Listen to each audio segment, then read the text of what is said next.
What's up, everybody? What's going on? Welcome to another episode of the Lead From Here, Right Here podcast.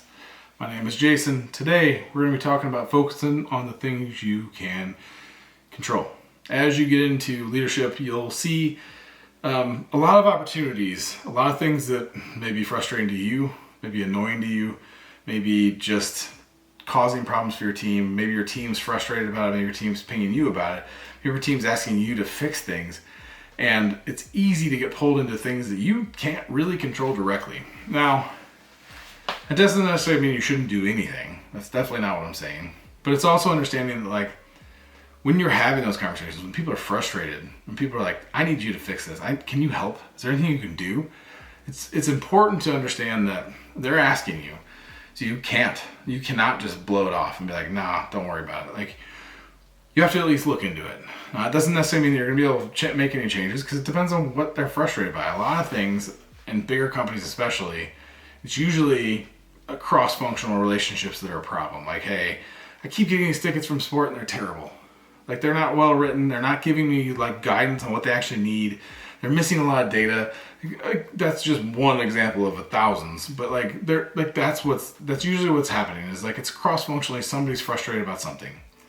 And ultimately, this kind of comes back to a conversation we had a couple weeks back about working cross-functionally.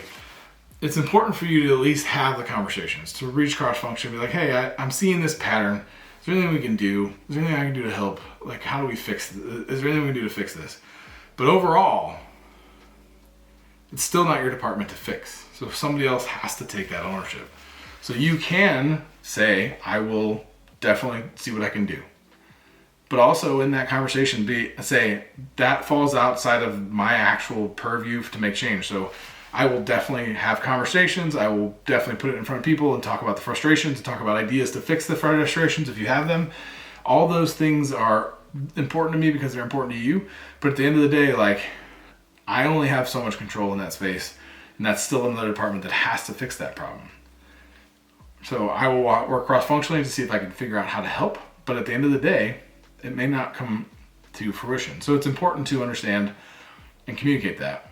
From there, it's really just focusing on what you can control. What is broken, what is not working, what is frustrating that is within your control.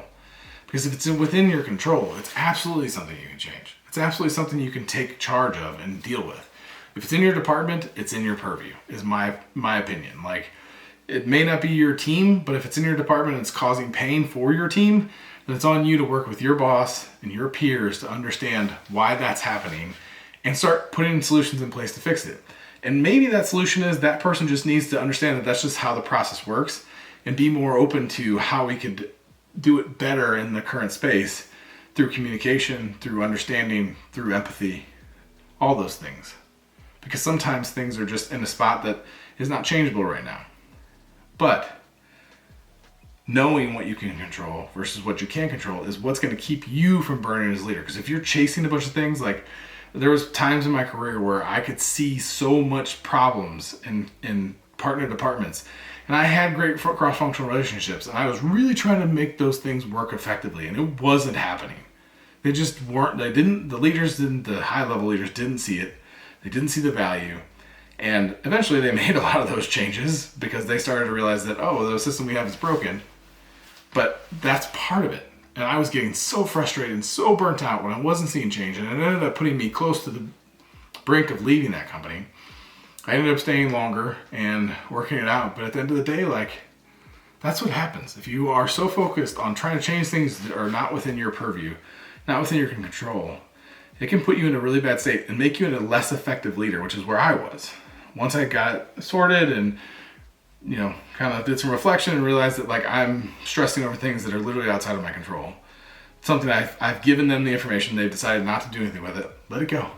Like, at some point, you have to let it go, move forward with things you control, and make the changes where you can, because that will make positive change for your teams.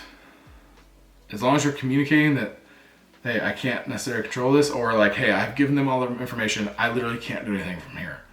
It's up to them to make a choice to fix it or not.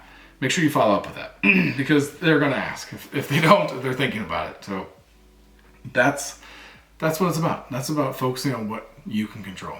I hope this is helpful. If you want me to dive more into this topic or other topics, please hit me up, Jason at leadfromhere.co, in the social media channels, leadfromhere.co on all of them. Yeah, I appreciate you all. Take care.